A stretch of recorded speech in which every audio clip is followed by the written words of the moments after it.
C'est parti. Bonjour. Bonjour, Comment vous appelez? alors je m'appelle Maël Besson, je co-dirige une agence qui s'appelle Sport 1.5 et on accompagne les acteurs du sport dans la question de transition écologique. Ça va des ministères à des marques, des fabricants, des fédérations et évidemment des athlètes. D'accord. Ce matin, vous étiez invité pour par la RPP, c'est ça? Oui, Pour parler des influences, enfin de de l'influence. l'influence responsable et finalement les athlètes, comment ils s'approprient ce sujet-là. Peut-être une spécificité des athlètes par rapport aux créateurs de contenu standard, c'est qu'en fait ils sont les acteurs centraux d'un spectacle qu'ils ne maîtrisent pas. Donc en tout cas où ils ne définissent pas l'intégralité du spectacle et ils peuvent rarement prendre la parole uniquement en leur nom. Souvent ils représentent aussi une marque, ils représentent leur discipline, ils représentent leur territoire ou leur pays quand ils sont dans des compétitions internationales, ils représentent aussi leur discipline. Et du coup, ils peuvent jamais complètement prendre la parole uniquement en leur nom. C'est forcément. Donc après, la difficulté pour eux, c'est d'arriver à faire passer les messages dans leur communauté, qui ne les suivent pas forcément pour avoir ce genre de message, mais pour des résultats sportifs ou pour un narratif particulier. Et une gestion des contradictions, parce que finalement, elles se retrouvent à devoir suivre un circuit international et donc prendre l'avion. Et c'est pas forcément si évident que ça, de parler du coup de réduction de son empreinte carbone, tout en participant à un circuit international. Pareil, quand ils sont affichés avec des marques, des partenaires, des fois quand ils sont en équipe de France ou en équipe de foot ou en équipe de sport co, c'est aussi des partenaires qu'ils ne choisissent pas, c'est des partenaires d'équipe. Et ils se retrouvent aussi associés à des partenaires qui peuvent avoir un déficit d'image sur ces enjeux-là et donc créer des contradictions. Donc les athlètes essayent de plus en plus de s'approprier, parce que ça fait partie de leur envie et de leur engagement sur ces sujets-là. Par plusieurs manières. Donc il y a le traditionnel, être ambassadeur avec une association, des binômes avec des scientifiques comme Athletes for Science. Il y a aussi des choses plus simples comme réduire la visibilité de gestes éco-responsables qui sont plutôt à moins mettre en avant. Le traditionnel story dans l'avion, on peut très bien faire ces stories autre part que dans l'avion et voilà, pas construire des imaginaires, des idéaux de pratiques sportives qui sont dépendantes de l'avion. Donc voilà, d'autres actions. Je suis parti. Oui, c'est pas grave, non, tout va bien, tout va bien.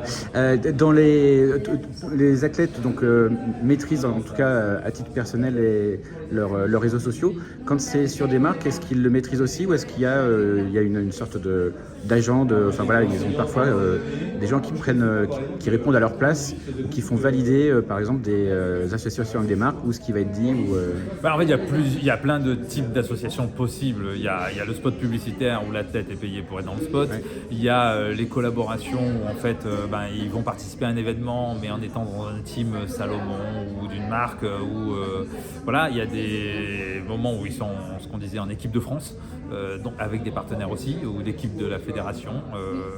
Ça. Et puis après, il y a leur propre création de contenu. Où finalement ils créent leur propre contenu et là ils peuvent avoir des contrats de commercialisation où ils font de la promotion de certaines choses ou alors aussi c'est des fois des contrats de marque où en fait ils ont des dotations en matos, ils sont équipés et en fait c'est leur support de leur performance en pratique sportive qu'ils utilisent dans toutes les stories et tout ça et qui du coup on voit apparaître à l'écran et des fois c'est du matos sous contrat de partenariat mais des fois pas du tout. Il y a des athlètes qui achètent leur textile parce qu'ils ont besoin de telles caractéristiques pour de la performance sportive et puis voilà quoi.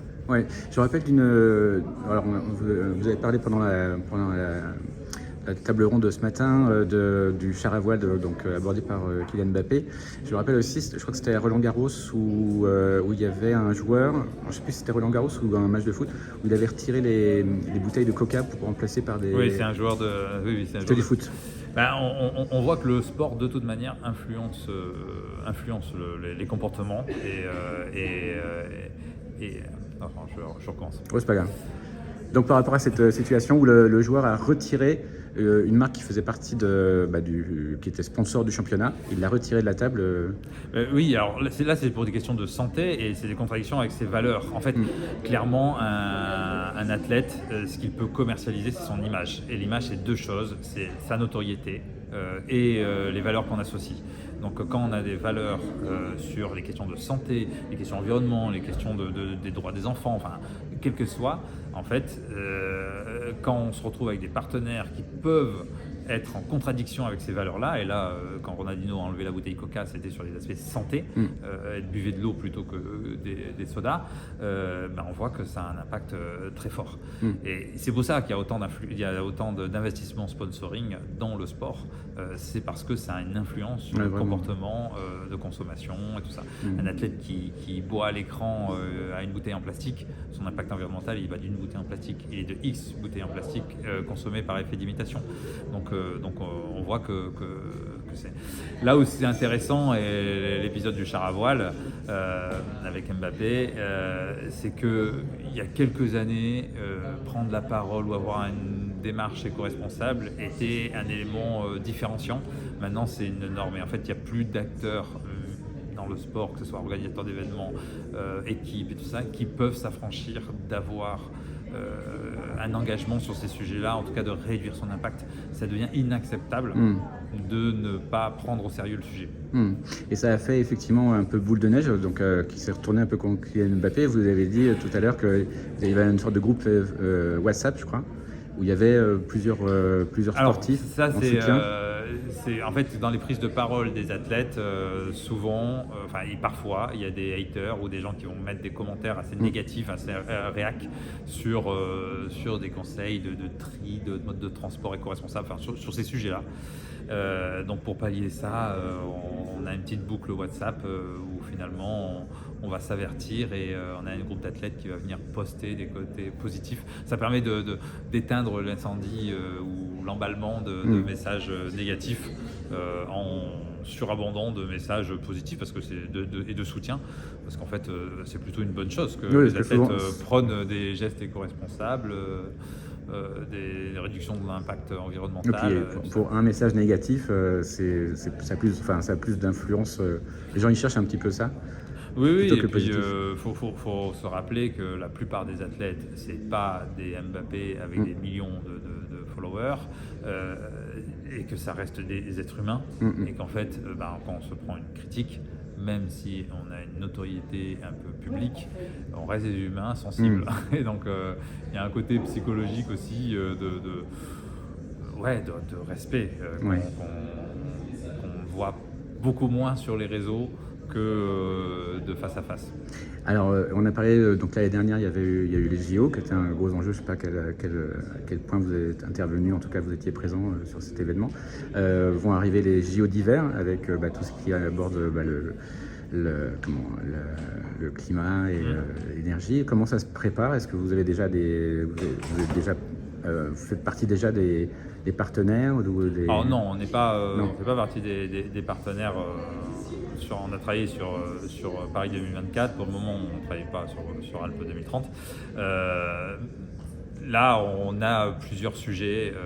Évidemment, le transport, l'avenir de le transport, la neige, la question de l'enneigement, qui est un sujet assez polémique, et de manière générale, la question de la transition de la montagne. Et finalement, ces jeux, il faut se dire que sur ces grands événements sportifs, l'objectif est de dire ils servent à quel projet de territoire et quel projet de société.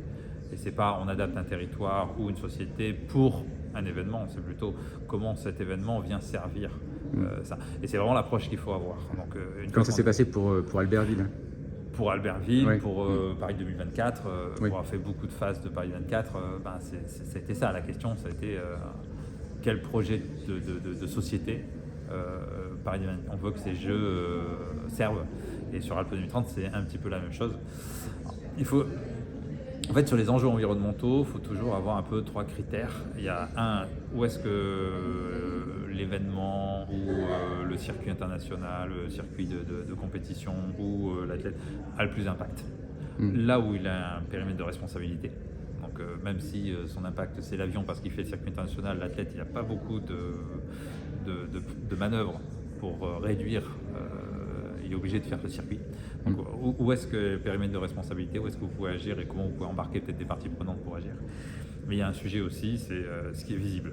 Et en fait l'impact visible, il faut le traiter de manière aussi importante que l'impact réel, parce que en fait, ce qui se voit, c'est ce qui va donner l'image, ce qui va donner la dynamique autour d'un événement. Clairement, la question de la neige, la question du transport sur Alpes 2030, c'est des sujets qui sont à la fois impactants, à la fois visibles, et qu'il faut traiter de manière incontournable. Et dernière question, ça vous va? Il y a une marque de boissons énergétiques qui fait plein de choses sur des sports, complètement fous.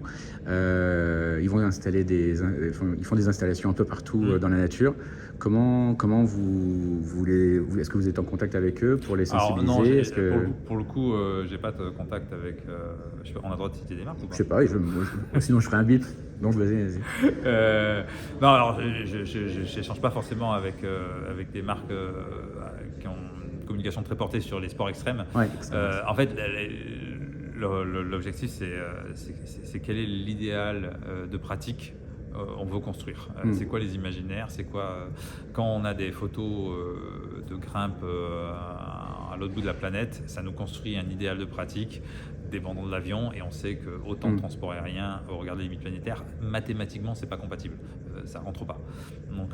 Donc en fait il y a vraiment cette notion là de dire l'outdoor, l'extrême, en fait comment on veut le promouvoir et quel idéal on veut construire. C'est vraiment la question de la construction des imaginaires, de nos normes de pratique, nos idéaux de pratique. Moi, je viens plutôt du côté extrême. Je fais du sport pour de l'adrénaline, mais on n'est pas obligé de faire de la dépose hélico pour faire de l'adrénaline. On peut faire de l'adrénaline de plein de manières possibles et de manière très éco-responsable. Descendre l'Everest, c'est ça? C'est l'Everest? Non, c'est en ski, ouais. Là dernièrement. Ouais, alors là c'est un niveau d'engagement assez fort. Fort, non, mais vous allez faire une descente de VTT sur une station aménagée, clairement avec des sauts sur des passerelles. Clairement, l'adrénaline, vous allez l'avoir. Et je pense que voilà, il y a plein de manières d'avoir de l'adrénaline. Ok, merci beaucoup. Merci.